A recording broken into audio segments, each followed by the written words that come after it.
दोस्तों, कई इंटेलेक्चुअल लोगों का जुनून होता है मैथमेटिकल प्रॉब्लम्स को सॉल्व करने का। पर सोचिए, यदि किसी मैथमेटिकल प्रॉब्लम को सॉल्व करने पर आपको $1 मिलियन का प्राइज मिले तो कैसा लगेगा? जी हाँ, मैं बात कर रहा हूँ पूरे $10 लाख की, और यदि इसे इंडियन करेंसी में कन्वर्ट करें तो लगभग 7 करोड़ 50 लाख रुपए।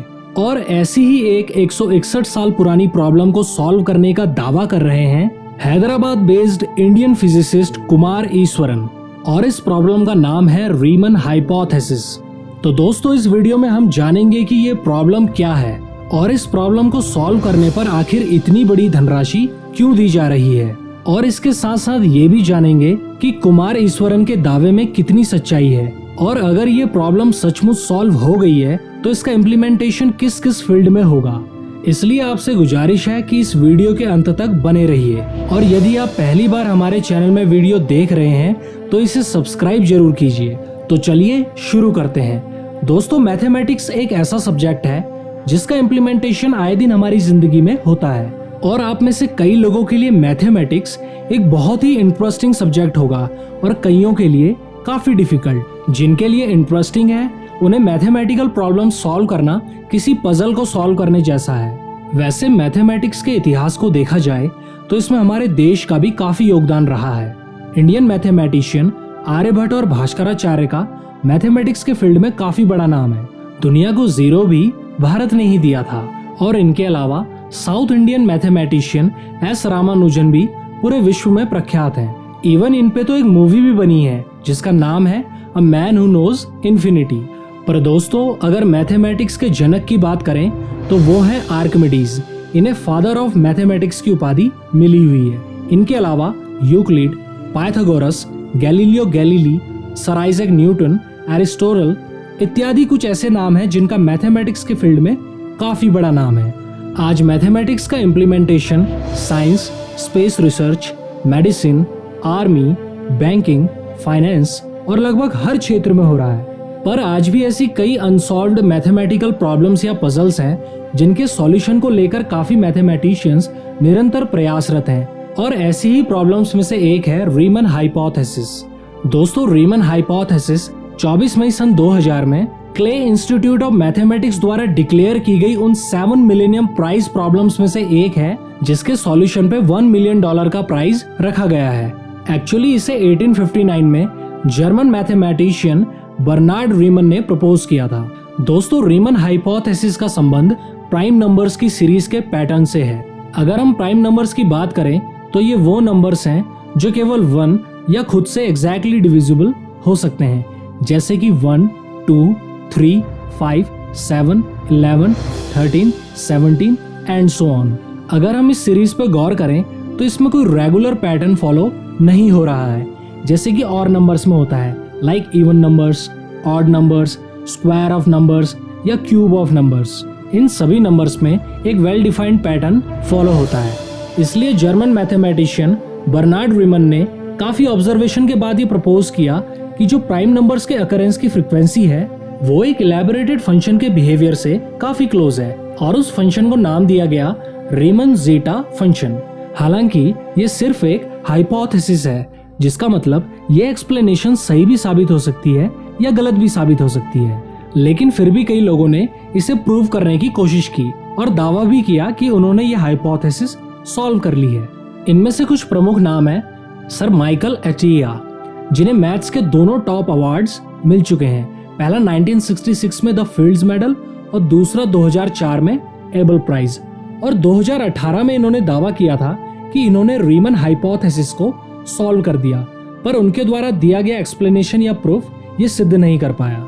अगला नाम है Nobel prize winner mathematician John Nash का, जिन्होंने 1959 में अनाउंस किया था कि उनके पास रीमन हाइपोथेसिस का प्रूफ है, और उस दौरान उन्होंने कोलंबिया यूनिवर्सिटी में करीब 250 मैथमेटिशियंस को एकत्र करके रीमन हाइपोथेसिस का प्रूफ एक्सप्लेन किया। पर उन मैथमेटिशियंस का निष्कर्ष यह निकला कि जो एक्सप्लेनेशन जॉन नैश ने पेश की थी वो महज गलत ही नहीं बल्कि एक किस्म का जोक या नॉनसेंस था। दोस्तों, चलिए अब बात करते हैं कुमार ईश्वरन की। दोस्तों, Sreenidhi institute of science and technology के 74 वर्षीय थियोरेटिकल फिजिसिस्ट भौतिक विज्ञानी डॉक्टर कुमार ईश्वरन का कहना है कि उनके पास इस अनसुलझी समस्या को हल करने का महत्वपूर्ण सबूत है और इस दावे ने दुनिया भर के गणितज्ञों और भौतिकविदों को चकित कर दिया है। उनका कहना है कि उन्होंने इस समस्या पर कड़ी मेहनत की है, जो अक्सर दिन में 18 घंटे से भी अधिक हो जाती थी। ईश्वरन कहते हैं कि उन्होंने इसे पहली बार 2016 में ही हल कर लिया था और अपना काम ऑनलाइन प्रकाशित भी किया, पर उनके काम का अंतिम संस्करण 3 साल बाद पोस्ट किया गया था। हालांकि ईश्वरन के समाधान के बारे में पियर्स का रिव्यू कुछ अस्पष्ट रहा। कुछ ने इसे ह्यूरिस्टिक यानी अनुमान आधारित कहा है, जबकि अन्य ने कहा कि यह काफी विस्तृत या इलैबोरेटेड है। दोस्तों, अब हम जानेंगे आखिर क्यों सुर्खियों में है डॉक्टर ईश्वरन। दरअसल डॉक्टर ईश्वरन के निर्णायक तथा अंतिम कार्य को 2019 में रिसर्च गेट पर प्रकाशित हुए 2 साल बीत चुके हैं और क्ले इंस्टीट्यूट ऑफ मैथमेटिक्स के नियमों के अनुसार ऐसी प्रॉब्लम्स के सॉल्यूशन या फिर प्रूफ का एक्सप्लेनेशन एक क्वालिफाइंग आउटलेट यानी कि मान्यता प्राप्त प्रकाशन में प्रकाशित होना चाहिए और इसके प्रकाशन के बाद से कम 2 साल का समय बीत जाना चाहिए। नियम ये भी कहते हैं कि प्रस्तावित समाधान को वैश्विक गणित समुदाय में सामान्य रूप से स्वीकृति प्राप्त होनी चाहिए। वैसे ईश्वरन के फॉर्मूले को मान्यता दिलवाने के प्रयासों के एक हिस्से के रूप में एक विशेषज्ञ समिति ने लगभग 1200 वैश्विक गणितज्ञों को ईश्वरन के काम की खुली समीक्षा करने के लिए आमंत्रित किया। भौतिक विज्ञानी ईश्वरन ने द प्रिंट को बताया कि उनमें से सिर्फ 4 के जवाब मिले। उनमें से 85 वर्षीय पोलिश गणितज्ञ व्लादिस्लाव नारकीविज भी थे, जिन्होंने ईश्वरन के साथ मेल पर एक संक्षिप्त चर्चा के बाद कहा कि उनके तर्क की प्रकृति अनुमान आधारित ह्यूरिस्टिक थी। ईश्वरन ने बताया कि नारकीविज उनके काम से ना तो पूरी तरह सहमत थे और ना ही पूरी तरह असहमत। उन्होंने आगे कहा, फिर भी मैं वास्तव में उनका इस बात के लिए आभारी हूँ कि उन्होंने मेरे काम की समीक्षा करने की जहमत उठाई। यह गणित के प्रति उनके अपार प्रेम को प्रदर्शित करता है।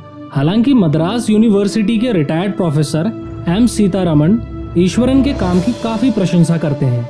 उन्होंने कहा कि अब इस समाधान को सिद्ध माना जाना चाहिए क्योंकि यह इलैबोरेटेड, क्लियर एंड एनालिटिकल वे से समझाया गया है। ईश्वरन इस बात से भी खुश हैं कि जुलाई के पहले सप्ताह में उनके काम के प्रति दिलचस्पी बढ़ी है और उनका लेख रिसर्च गेट पर 22,000 बार पढ़ा गया है। हालांकि क्ले इंस्टीट्यूट ऑफ मैथमेटिक्स के अध्यक्ष मार्टिन ब्रिटसन ने द प्रिंट को बताया कि भौतिक विज्ञानी ईश्वरन का पेपर कई गंभीर जर्नल्स द्वारा खारिज कर दिया गया था। इस पर ईश्वरन ने जवाब दिया, मैं चर्चा के लिए बिल्कुल तैयार हूँ और मैं आपको बता सकता हूँ कि मुझे वास्तव में पूरा विश्वास है कि मेरा काम रीमन हाइपोथेसिस को साबित करता है। दरअसल ईश्वरन अपने प्रमाण को थ्योरेटिकल फिजिक्स का प्रमाण मानते हैं। वे कहते हैं यह विशुद्ध रूप से नंबर थ्योरी पर बेस्ड नहीं है। इसके अलावा इसमें स्टैटिस्टिक्स, रैंडम वॉक, प्रोबेबिलिटी और कॉम्प्लेक्स वेरिएबल्स भी इंक्लूडेड हैं। तो चलिए दोस्तों, अंत में ये जानते हैं कि रीमन हाइपोथेसिस को होली ग्रेल या फिर 2-धारी तलवार क्यों माना जाता है। दोस्तों, इस हाइपोथेसिस की कॉम्प्लेक्सिटी इतनी अधिक है कि इसे गणित की होली ग्रेल माना जाता है, क्योंकि अगर रीमन हाइपोथेसिस साबित हो जाती है तो यह आधुनिक बैंकिंग प्रणाली के लिए गंभीर खतरा हो सकती है। दरअसल लार्ज इनडिविजिबल नंबर्स, जिन्हें अरिथमेटिक का एटम माना जाता है, मॉडर्न क्रिप्टोग्राफी और ई कॉमर्स में महत्वपूर्ण भूमिका निभाते हैं। इसके अलावा ई बैंकिंग और क्रेडिट कार्ड के लेन देन में जो कोड्स होते हैं वो बड़े प्राइम नंबर्स को मल्टीप्लाई करने के मैकेनिकल प्रोसेस पर बेस्ड होते हैं और यदि रीमन हाइपोथेसिस सिद्ध हो जाती है तो प्राइम नंबर्स का पता लगाने के लिए और भी तेज तरीके खोजे जा सकते हैं। यह क्रिप्टोग्राफिक सिस्टम और उनके कोड के लिए एक संकट के जैसा होगा जिससे वे असुरक्षित हो जाएंगे। या दूसरे शब्दों में कहूँ, अगर रीमन हाइपोथेसिस प्रूव हो जाती है तो क्रिप्टो करेंसीज के प्लेटफॉर्म के लिए ये संकट पैदा होने वाली स्थिति साबित होगी।